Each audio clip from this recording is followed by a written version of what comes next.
Good morning. Thank you for being here bright and early on the last day. Have you had a good Dreamforce? Excellent. Well, welcome to Develop for Changing Requirements with Custom Metadata Types. Thank you for joining us this morning.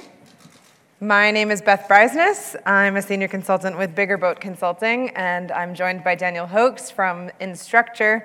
We're both Salesforce MVPs, and we both totally love custom metadata types. How many of you have one feature of the platform that you just totally geek out about and really love? You have something. I know you all do. This is it for me, custom metadata. So here's where we're going. We're going to talk about what the heck custom metadata types are. We're going to talk about why they're awesome to use. We'll look at how to use them in code. And finally, we'll look at how to test your code that references custom metadata types. It gets a little bit tricky. You may have just overheard me telling that to someone, but we'll show you how to do some tricks. So I gave away my answer. What types of objects do we have in Salesforce? There are two. I gave it away. We have data objects, and then we have metadata types. So data objects are the ones that are used by your business users, accounts, contacts, leads, opportunities. And then we have metadata types, which are the things that, as admins and devs, we see on the back end, and that's how we configure the application for our users. And then within each one of those things, we have standard, and now we also have custom across both of those types. So our standard data objects, I just mentioned some of those, accounts, contacts, opportunities. We also have custom objects. You probably all have at least one custom object in your org. I work in the nonprofit sector, and I do a lot with supported housing agencies. So I have a lot of orgs with buildings and units and leases and that sort of thing. And then under metadata, we're all familiar with validation rules, things like account settings, translations. Those are all standard metadata types. But then now, as of about 2 years ago, we also have custom metadata. So we have things, you might have lease term settings or warranty settings. These are just some examples, hypothetical. Now, if those sound a lot like custom settings, you're sort of right. But you can do a lot more with custom metadata than we've ever been able to do with list custom settings. That said, there is still a time and place for hierarchy custom settings. So you can stick with those, but at this point, there's no more reason to be using list custom settings. You should be using custom metadata instead. So as I said, because you can do a lot more with them. We will be looking at some of these benefits in our demos, but yes, this is a good one to take a picture of. We will also post the slides, so no worries about that. A lot of apps historically have also used custom objects, like a hidden custom reference object, to store this kind of configuration. And that's worked in the past, but then you run into issues with deployments, sandbox refreshes. How many of you have ever lost configuration that was stored in a custom object? Yes, a hand shot up. I have too.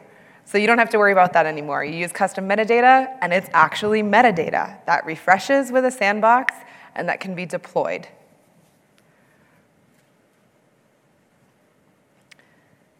Custom metadata types also come with some great features around packaging. There was a session on Tuesday in the park, in the partner zone, about packaging with custom metadata. We'll try to find the link to the recording for that and get that onto our resources page. So one of the things that's really making custom metadata sing these days is custom metadata relationships. So we can have actual metadata relationships between a record of one custom metadata type to another, a custom metadata type to an entity definition, which is an object, a custom metadata type to a field definition, directly to a field. And then in Spring 18, forward-looking statement, we will have relationships between two records of the same custom metadata type. So let's take a look at what these actually look like. Clicker doesn't like me. There we go. OK. So in this example, we have a custom metadata type that stores review times under an SLA for different objects. So our an issue related to an account will have an SLA review time of 48 hours. An issue related to a lead will have a review time of 24, and so on. So that MDR field is not a text field. That is actually a lookup directly to an object definition. Now, let's be clear. That is not looking up to a specific account, Acme Inc. That is looking up to the account object definition itself. So likewise for lead and invoice. And this is a super prime example of why custom metadata can really make your code super elegant. So what happens if your support team decides to change those SLA numbers? You don't have to go back into your code and back into your tests and update those numbers by hand everywhere they're referenced. You can actually just have the business users go straight to the admin, and the admin can simply change the custom metadata records, and you don't have to touch your code at all. You don't even have to know. So here we get a little bit more complicated. Now we're looking up to an entity, so an object, and then we're also going further to look up to a particular field on that object. So again, that's not looking up to the account source of a particular account. That's the account source field itself that we're looking up to. And this used to be achieved a few releases ago with text fields. We would have text fields on a custom metadata record, and we would try to match the strings to the API name of the object and the field. And obviously, it got the job done. I have apps that are configured that way still that I haven't refactored. But it's obviously super error prone. If the admin puts in the label instead of the API name by accident, I've had that happen, your code breaks. So now that we can actually look up directly to the object and field definitions, it's a lot more bulletproof, super powerful. So finally, we can have relationships between custom metadata records of different types. So in this example, we have a city sales tax. But if you want the city sales tax, you're also going to want to know the state sales tax that applies to that city. So rather than storing the state sales tax right on that same object, we can look up to another custom metadata type for the state sales tax. So we're actually going to build this example together right now. That's yours. Okay. There we go. So here I am in Lightning Setup. If you're not using Lightning Setup, you should be. It's great. Oh, whoops, that didn't go. That's weird. Hit escape there. Now switch over. There we go. There we go. Here I am in Lightning Setup. Sorry. And yeah, if you're not using Lightning Setup, you absolutely should be. It's really great.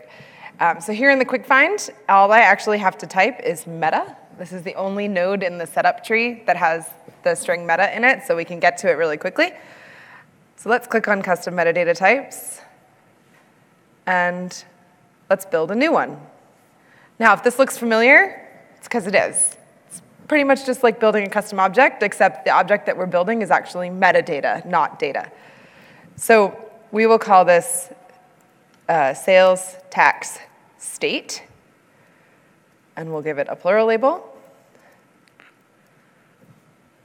And we have some visibility options around packaging at the bottom. So now I've created my custom metadata type, and you can see it looks just like an object. So let's go down and add a custom field for our tax rate. We're going to make this a number. We'll call it rate. And we're going to give it a 15 and 3, because sometimes tax rates go down to 3 decimal points. And we'll add it to the layout, because custom metadata types support page layouts. They also support validation rules now, which is a fantastic improvement. All right, so we have our sales tax state. Let's go back out to our main node here and create another custom metadata type for sales tax city. Sales tax cities. And we'll save that. And this time we're going to create 2 custom fields. First, we'll create the rate, same as the other one, because we have our city rate.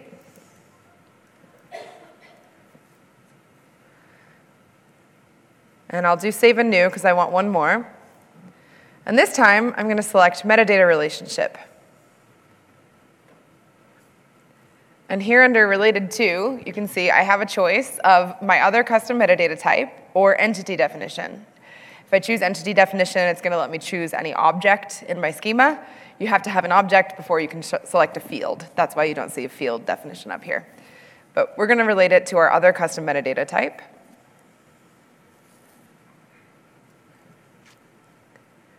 And we'll add it to the page layout. And we'll add the related list because it's a lookup, and the two objects are related. So that adds a related list. And there we go. So we've defined, if we come back out here, two custom metadata types, just like that. Super easy. And now you can see this looks a lot like custom settings, where we have these manage records links on the left. So let's go ahead and manage records for state. And we'll create one for Washington. And I believe my rate is 6.5. And I'll save that. So now I've created a record under my custom metadata type for sales tax state. And let's pop back out to our main node and go into city and manage records. And we'll create a new one for Seattle. And my rate is 3.1. And then here you can see this looks just like any other lookup. And I can select my Washington sales tax state and save. So this is a lookup. So I'll actually click through this one to get to that state record so we can see we now have that related list with Seattle populated. So it looks just like any other objects, except they are metadata. So they come with you when you refresh, and they are deployable. All right, let's go back over here.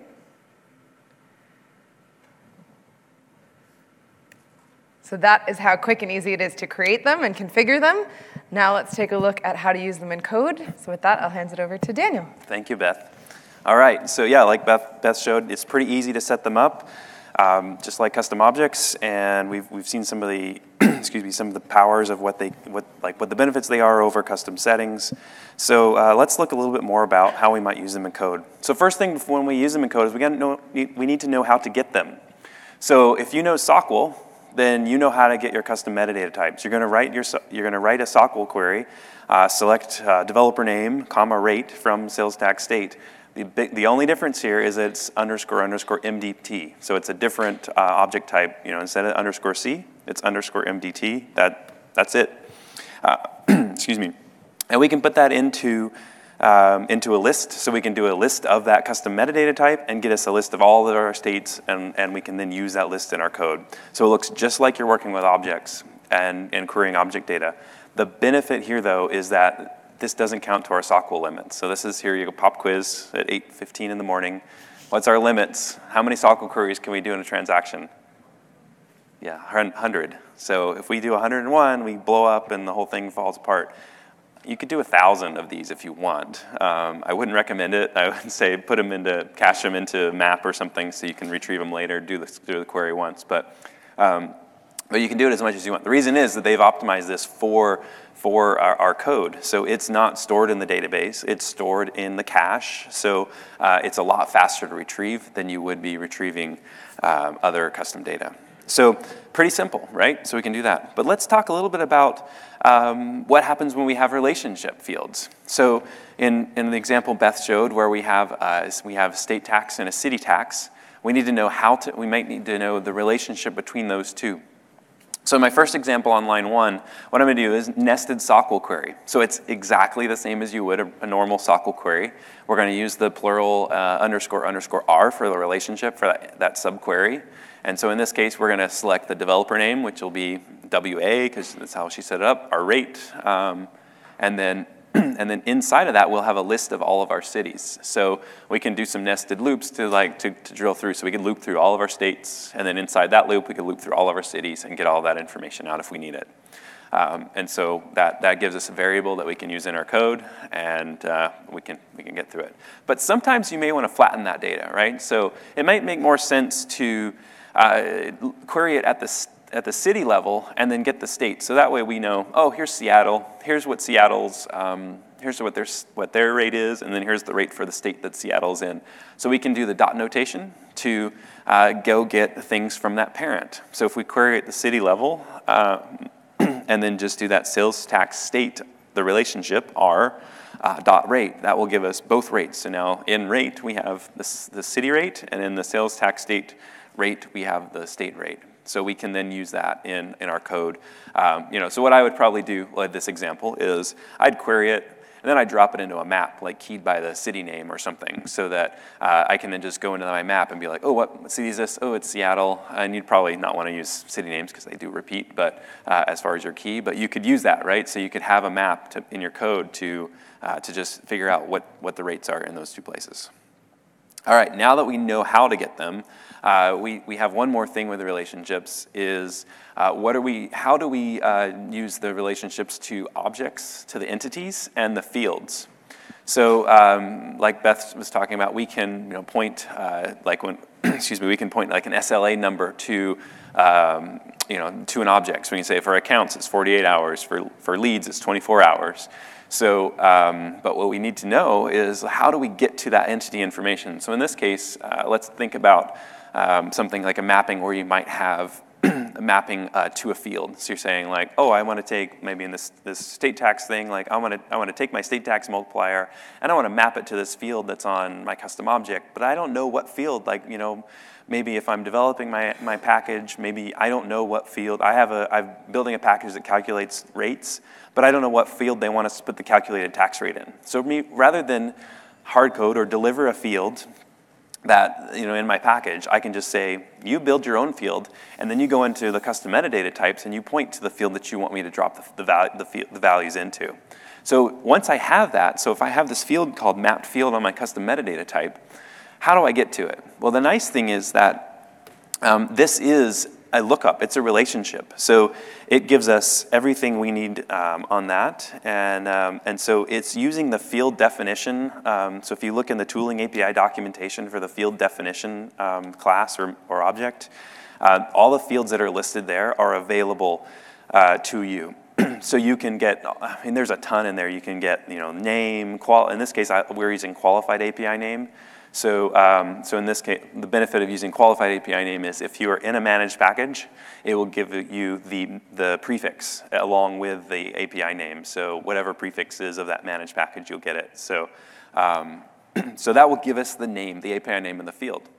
But then what do we do with it once we've got the name? Well, what we used to do is we would do this on line 9. So 9, I've got A, so I've got an account that has a name of demo, and so that variable A is an account with the name of demo, and I'm going to get the name. So I can do a.get and then pass in the string name that will then return back the name of the account. That's hard coded. I don't want to do that, right? I want to build something that I might have some changes to my requirements, and so I want to make it so that I can make it dynamic based on my custom metadata types. So instead, what I'll do is I'll do a.get, and then I just do a couple of dot notations there. I do my mapping MDT, the map field, and the qualified API name. That returns back the API name that I can get that out with. So you're making your code a lot more dynamic and able to be configured by your admins at that point. One point also when you do the get is you do have to cast. So if you're dropping it into a variable, you do have to cast it. So in this case, I'm casting it to a string. And you may need to do we can take advantage of the validation rules to say like, oh, if I'm doing sales tax, like I want the target field to be a currency. So you could say that I could have a validation rule in my custom metadata type that says the target field I'm putting in has to be a currency, and you can actually do that in your validation rules. So that way your code you would feel safer with your code to know that you could be comfortable with doing that cast without it causing all sorts of problems. All right. So that's the basics of how we can get them and use them in our code, especially some of those special features. So let's jump into an example app that Beth and I have built that will kind of walk us through using custom metadata types. And so let me give a little introduction to how what this app is. So the app is called Fuzzy Pick Lists, and the idea behind it is that when we're gathering demographic information, so Beth works in the nonprofit world a lot, and so they're gathering a lot of constituent demographic information, and you don't necessarily know all of the options, so you can't give them a pick list that has everything. So I'll use we got several examples. One is on our badges. A lot of you saw that we have the preferred pronoun, right? So we have several different options, but one of those options is ask me.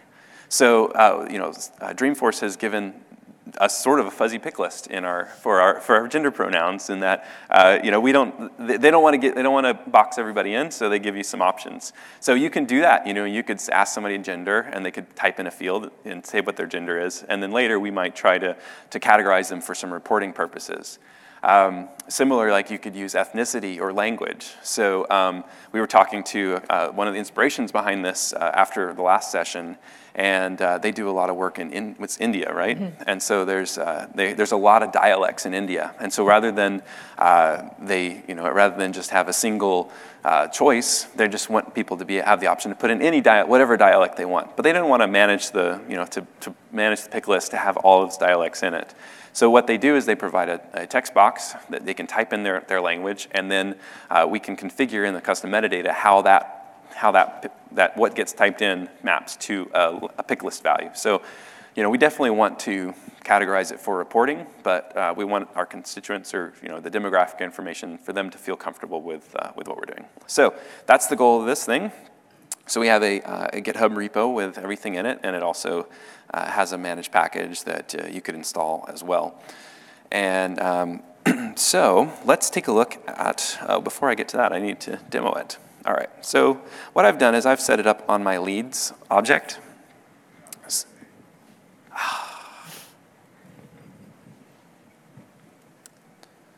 Oh, show the GitHub repo quick. What's that? Show the GitHub repo quickly, too. Oh, yeah, I'll come back to the GitHub repo. But there's the GitHub repo. I'll come back to that, though. And here we go, leads, new lead. So you can see I have a language text box and a pick list. So what I'll do is I'm going to go ahead and, where are we? Here we go. So my name's Daniel.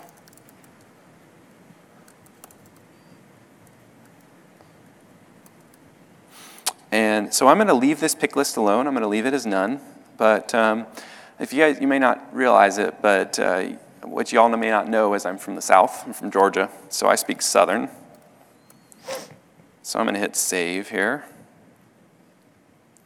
And so now if we look at this, behind the scenes, the package has taken my Southern and converted that into English. So we're gonna include that as Southern is a dialect of English in this case.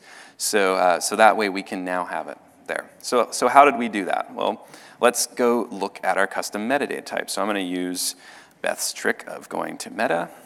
We're going to look at that. And you can see that we have three custom metadata types that have been included with this managed package. I should make this bigger. There we go.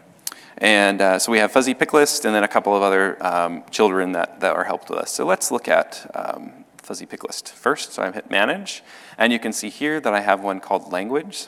So let's look at language.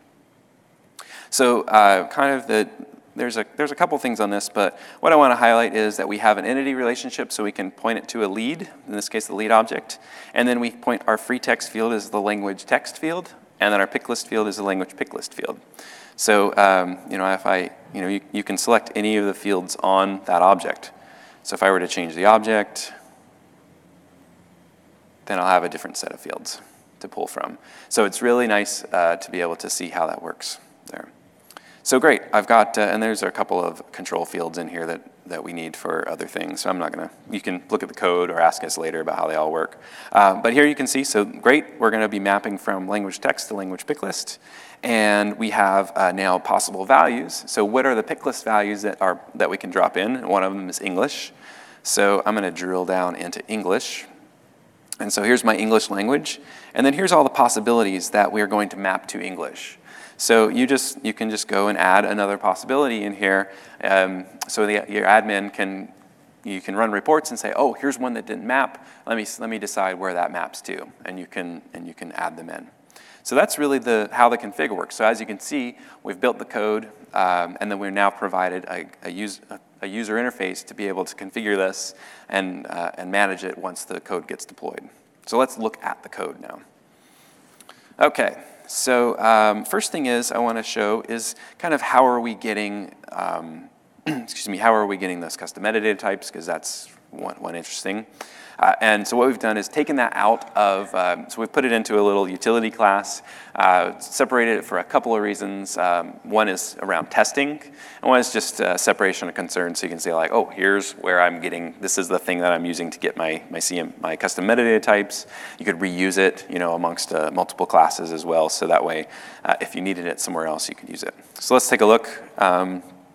Pretty simple. We just have a method called getFuzzyPickLists, passes in a list of IDs that we can identify which object we're looking for, and then it just does a select and returns whichever pick lists, whatever values are in that custom metadata. So you can see we've got different, the qualified API name for those field values.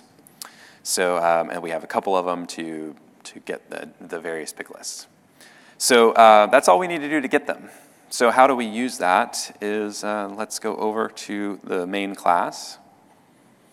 And so here on line 27, well, a little bit higher, we've called, on line 19, we've done the call to get the fuzzy pick lists. And so we've done that call. And then later, we can then just loop through them. So the benefit here is we don't know how many there are. It doesn't matter, right? So what we're doing is we're just saying loop through everything that's out there and work with it. Now, there could be 1 record. There could be 500 records. We don't know, and our code doesn't care. The nice thing is that our code, we don't have to change our code at all. And so, we're not getting these giant lines of code just to manage different possibilities. And I mean, I've used this in my org and, been able to reduce, classes that have had 300, 500 lines of code down to like 30 because they were just repetitive, like, oh, I'm going to map this thing to this thing. I'm going to map this field to this field. And so you're really able to take all that mapping and other configuration that might just be repetitive and put it into your custom metadata types so you can loop through it. So we're just looping through, basically through those pick lists, through the fuzzy pick list values, and then doing our work. So that's pretty much how you use them. If you know how to use custom objects, you know how to use custom metadata types, and then just be aware of what there are these little tricky things around the relationships. So those are kind of the challenges there. So let me jump back over here.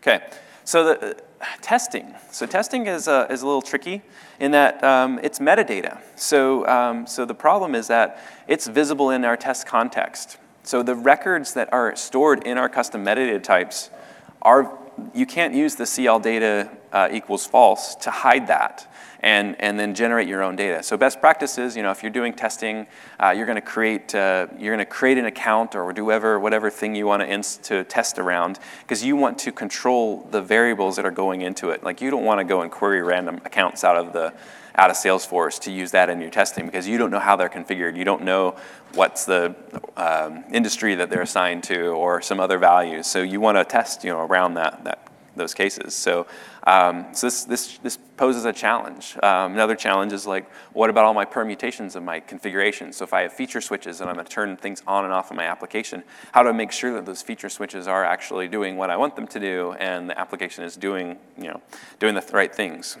So fortunately, Salesforce released about a year ago mocking. And we can use mocking to mock the responses, mock the custom metadata type records so that we have predictable values that we can test over and over again. So let's look at that. So let me jump back into GitHub. So let's first, actually, before we do that. So one of the things I kind of glossed over before was on line 4, we have this start of this property called CMDTUtil. And this is a little trick where I marked it test visible. And so what this allows me to do is inject a class that's different from the normal utility to go and query the data. So I can inject a class that will return back the custom metadata type values that I want to get returned. And so I've just made it test visible to allow me to inject it in a test context, but in a non-test context, we can't inject any values into it. So that's what happens there. And then on our, let's see here, our provider, sorry, there it is. So then we have this class, this CMDT mock provider. This is that class I can inject. So this is the one that's going to mock the results back. And I'm not going to, you could spend a whole session on this alone, but what I really want to highlight is on line 22 and 24, that we can return back a JSON. So we can take a JSON string and then deserialize that JSON string into a custom metadata type record that can then get returned into our application. So if you look at this, it is crazy long. So I just copied, it goes forever. And so rather than me like hand building this thing out, all I did was I put this into a debug. I configured the application in an org that I wanted to work with. Took my query, put it into execute anonymous, and queried it out and debugged out a JSON string. Basically, I just said JSON.serialize the results of that query, and I can drop that in there. And you can leave everything alone. You don't have to worry about IDs. Even if those IDs don't exist in your org, it doesn't matter because it's never getting inserted into the database. So it's agnostic. It doesn't care about what's actually getting returned. And so this will allow you to preserve relationships between custom metadata, and it works really well. So all you have to do is just, if things change, you just do that little trick of going and querying it in execute anonymous and copying and pasting in the new JSON string into your mock provider. So that's what that does. And then let me go to the test class itself. And so here on line 21, where we're mocking, so, well, really 22 is where we create that stub. So we're saying, okay, create a stub, and we want to have the mock provider as to be the thing that's going to handle the responses. And then we inject it on line 23. So we're just saying, yep, use the mock one instead. And then we do our normal thing. And so the nice thing is now I know what the application is going to do. I know that I've configured this one to be a lead, and I know that it's going to be my lead source is going to be the pick list that gets updated. So I can write my tests, I can do my assertions, I can be confident that the application is working without having to rely on whatever is being put in by the admins in the target org. So that's how we test. Okay, we're almost wrapped up, and then have some questions. Okay, so wrap up. Like I said, use those unique features of custom metadata types. We can use that to really future-proof our code. And it's hard to think ahead. You can't think ahead on everything that your businesses will ask of you. But think about things like, the tax rate, or numbers. So if they're like, we need to multiply it by some number, they're going to change that number probably, right? So put that in there. Fields. We're not quite sure where we want to store this value. Put it in a custom metadata type. You can then map it to wherever you want. So and you can use validation rules and page layouts to make the configuration easier for your admins. List custom settings. You can't do that. You can't control how it looks. So there's a lot of, and you can't control the data that goes in. So with these validation rules, we can really do a lot more to make sure that we get the right things in.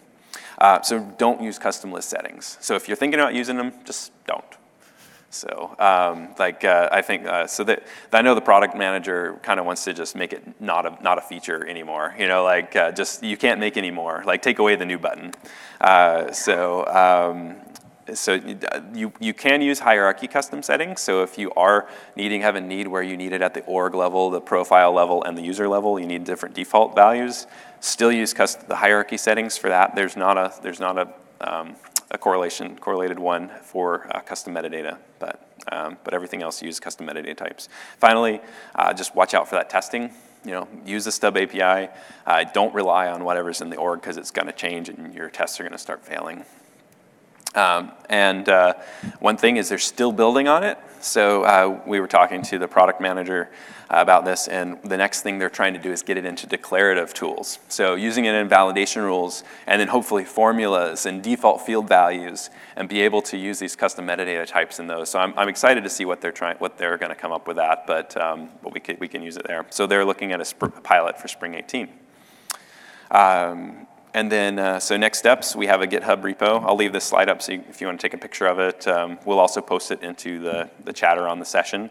But GitHub repo has links to documentation about it, has links to Trailhead modules, and we'll also provide the link to the other recordings of other custom metadata type sessions that were here at Dreamforce. And hopefully you can get out and start developing. So we will open it up for Q&A. So we have a mic here in the middle. So if you do have a question, please come to the mic so that one, everybody can hear you, and it's going to get recorded. So is there a way of uploading custom metadata? I mean, there's sales tax in all the different states, counties, cities, et cetera. There's a loader tool available on GitHub that the product team has created. So you can, it's on GitHub. Yep. Just search custom metadata loader. Yep. So yeah, there's that. And then if you could also turn it into the XML definitions and do it using the metadata API to load it. So there's a couple different ways you can do it. Yeah. Any other questions? I know everybody's tired after Dreamforce. Yeah, come on up. Yay. During the refresh, I guess, the data within the metadata, that doesn't get... It does. So if you're refreshing, so that's one of the benefits of using custom metadata types is that your records are metadata, so they get moved over to all of your sandboxes, including developer sandboxes, which will have no custom objects. The other benefit is with DX, if you're using Scratch orgs, and you include that in your source, so if you include the custom metadata, so the custom metadata types look like objects, and then the data is a custom metadata, or the records are custom metadata records. They can all be included in your source control, and they can be pushed up. Does that mean that you could just use a data loader? Does that mean you could just use data loader? No, because they're metadata. Yep. So if you do like a metadata API retrieve, the definition of the metadata type comes down under custom objects, but then you'll have a new folder with the name of your custom metadata type with the records that you loaded, like my Seattle and Washington records, for instance, will come in a new folder for each metadata type, the XML for those. Yep. Any other questions? Any other questions? We have time for a couple more, if you do. No? Come talk to us after. All right. Thank you so much for coming, and we'll hang around for a bit, too. Have a safe trip home, everyone.